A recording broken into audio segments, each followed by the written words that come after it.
Hey folks, this is Matt once again, and today I wanted to talk about a film again.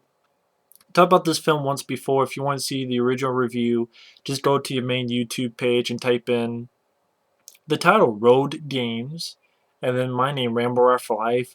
Or hell, just type in Road Games movie review on the main YouTube page. Not my channel page, because like I said before in the video, YouTube's glitching up with that, but just your main YouTube page.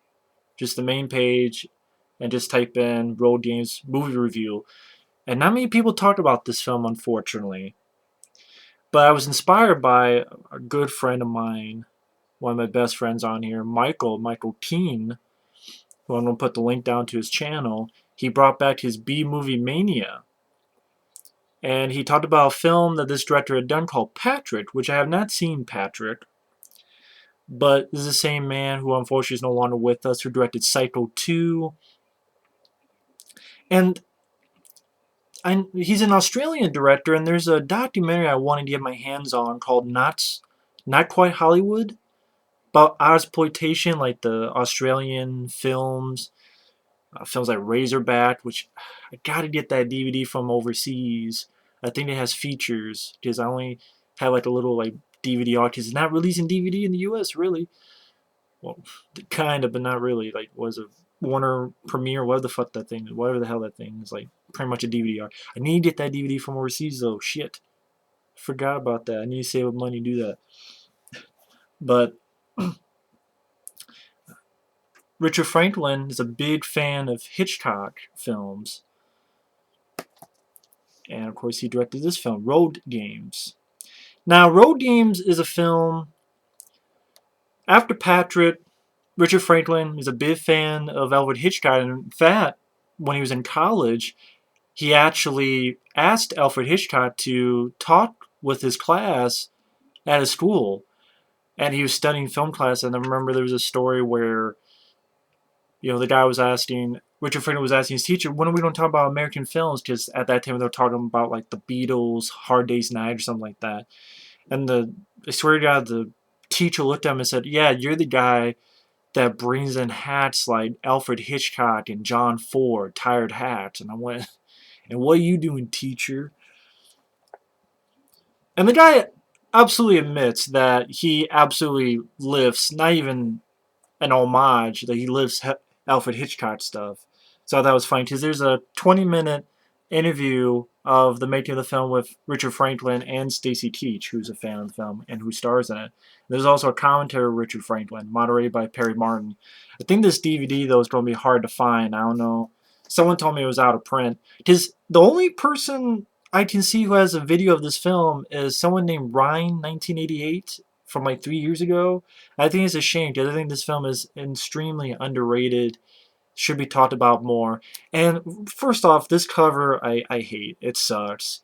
And even on the featurette they mentioned that the marketing for this film, because this film came out about 1981, and of course not only does it star Stacy Keach, who I'm a fan of, he was in Cheech and Chong's Up in Smoke.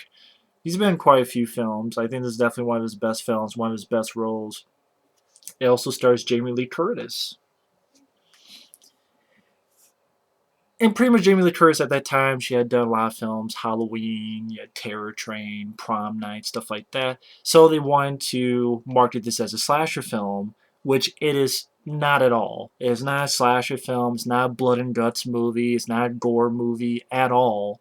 So they had this S&M type bullshit cover, which hurt it.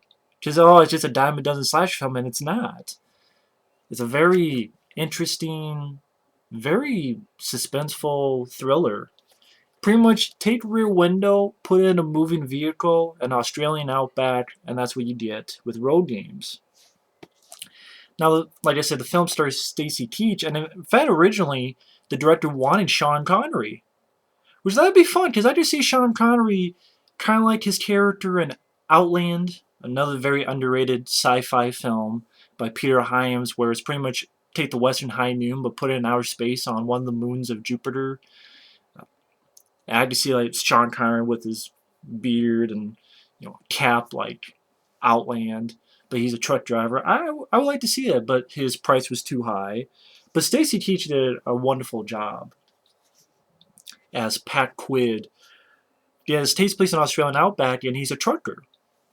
And he gets this job to deliver these pigs, this meat, handing meat from one place to the other. And he has this dingo, which is sort of the wild dog animals of the outback. Of course, it's not really a dingo because you can't train dingoes. It's a sort of a mix. I think they said it was Australian red. I think was the term on the featurette, but sort of like a hybrid. So the dingo got busy and fucked the pup, and there you go.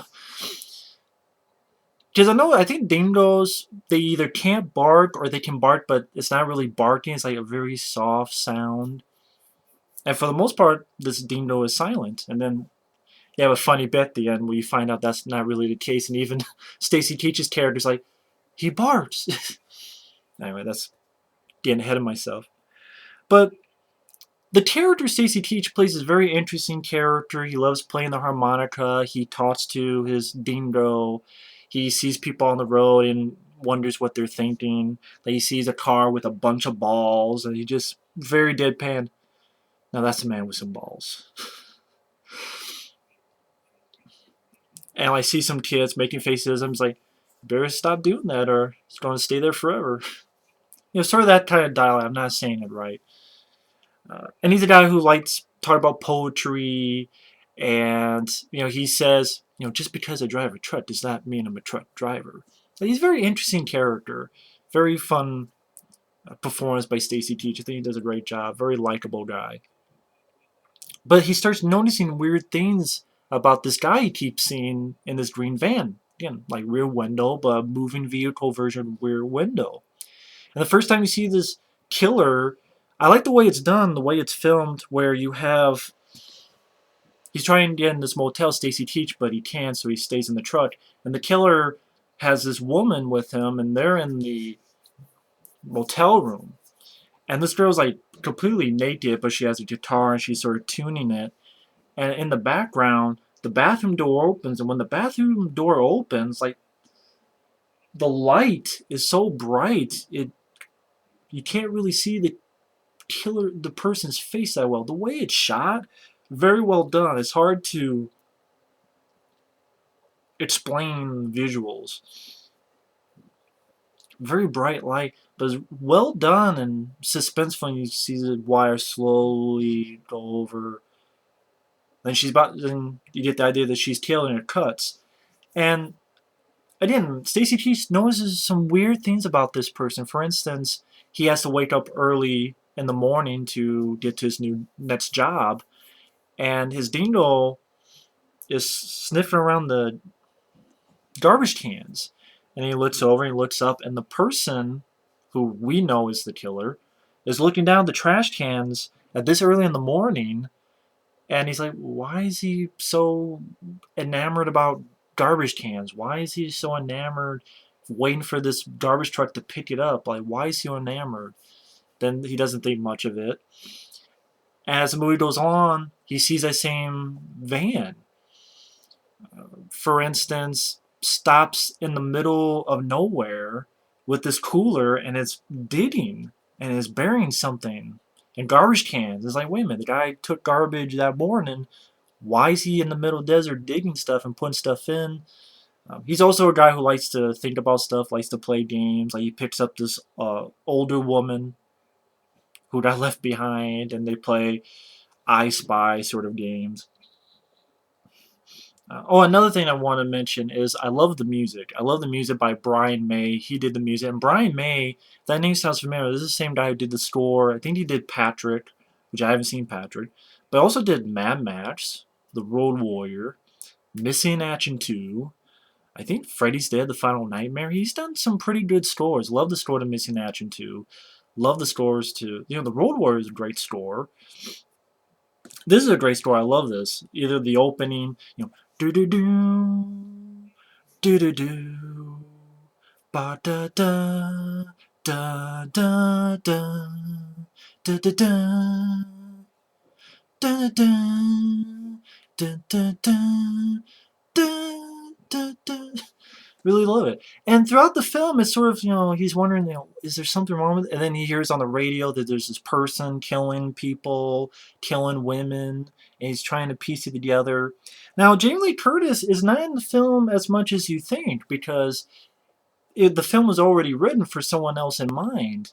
But then the studio said, "Oh, how about Jamie Lee Curtis? She's becomes her a big star." So she came in, and she's not in the film too much. She comes in about 35, 40 minutes in, about 35 or so minutes into the film. Then she's only in the film for like 20 minutes, and then she's also at the very end of the film. But for 20, 25 minutes of this film is pretty much her screen time, which I was fine with, because when she's there, she's fine. And then when she's gone, he's worried about her, but then he's wondering, well, wait a minute, did she play me for a fool? Because Jamie Lee Curtis' character plays a hitchhiker.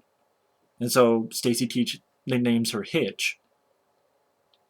I love their dialogue.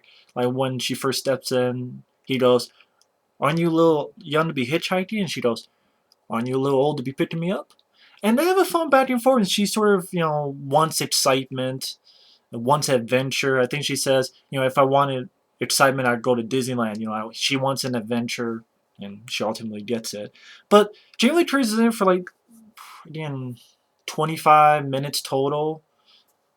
But when she's there, she's really good. Really love Stacy Keach's character. Really loves sort of suspense. Like, you can tell this director knows what he's doing. He wanted to take this film.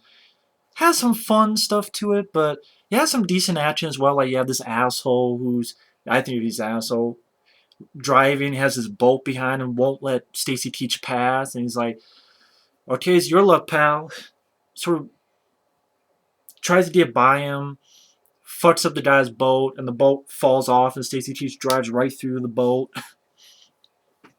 At the end, when he's chasing the killer, and has to go down this long hill, and to the point in the end where one thing leads to another, and sort of have a little bit of a clash between Stacy Keach and the killer, which I won't give it that away. Ends on a good note, I will say. Really enjoyed the ending, which I might spoil a little bit at the end, because there's one bit at the ending which the director didn't like, and I can understand it. Oh, another great suspenseful scene. For example, well, before I get to that, like, I'm talking about the way it's shot. I think it's shot very well. For instance, at night, there's a scene where he sees the tail lights of the van, and you see Stacy Keach's face, and the reflection of the taillights go up so that each of the taillights are right in his eyes. So those little touches I really enjoy. Also, for instance, the suspense sequences. If you see this scene here, he keeps hearing this pounding in the back of his truck, and it wasn't there before. And he goes in and he counts the meat, because these pigs hunt up like that. And then he's walking, he's thinking, and he turns around, and in the far back there's these two carcasses. And he looks at them and touches them. And so him, as the audience, getting the idea of, oh shit, are these pigs? Or are they not pigs? And you can pretty much, guess what they really are.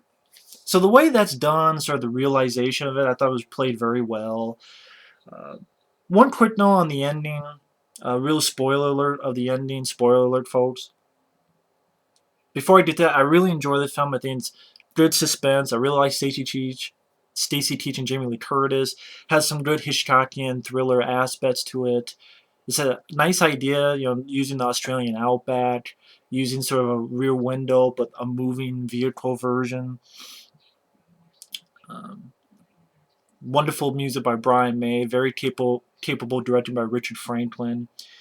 The last shot of the movie, Richard Franklin didn't want, but it's this Grand Guignol type thing where a woman's mopping up the truck and she finds a stream, pulls it, and a head falls down to the bucket.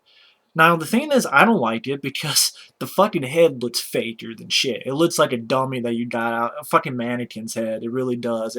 The head looks like shit. And Richard Franklin doesn't like it, and I don't blame him. You don't need that shot, but he had to do it. He was forced into doing it. Which, I'm like, the head just looks fucking fake. It looks like a mannequin. But I'm like, oh, okay, it's one little nitpick. But I don't really have much problems with the film. I really enjoy this film. It's very underrated. The only other nitpick is the fucking cover sucks, but really enjoy the film. Really think it's underrated. It's not a slash film at all. It's not a blood and guts film at all. It's more about suspense, more about characters. And it's a rear window, but in a moving vehicle in the Australian outback. Stacy Keach, Jamie Lee Curtis are great. I really love this film. I think it's a wonderful flick. You should definitely check it out. So thanks for watching, and take care.